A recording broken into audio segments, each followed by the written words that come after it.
State changes. Melting.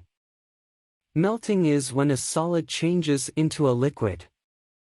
Requires heat energy which transforms into kinetic energy, allowing the particles to move.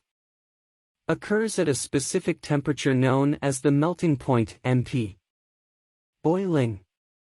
Boiling is when a liquid changes into a gas. Requires heat which causes bubbles of gas to form below the surface of a liquid, allowing for liquid particles to escape from the surface and within the liquid. Occurs at a specific temperature known as the boiling point, BP. Freezing. Freezing is when a liquid changes into a solid. This is the reverse of melting and occurs at exactly the same temperature as melting, hence the melting point and freezing point of a pure substance are the same. Water, for example, freezes and melts at 0 degrees Celsius. Requires a significant decrease in temperature, or loss of thermal energy, and occurs at a specific temperature. Evaporation.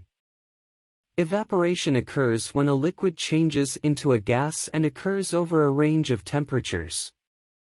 Evaporation occurs only at the surface of liquids where high-energy particles can escape from the liquid's surface at low temperatures, below the BP of the liquid.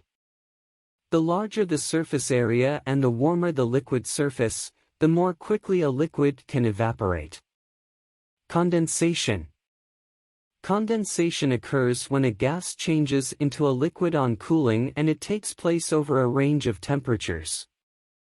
When a gas is cooled, its particles lose energy, and when they bump into each other they lack the energy to bounce away again, instead they group together to form a liquid. Thank you for your time. Please subscribe to this channel for more updates and learning skills.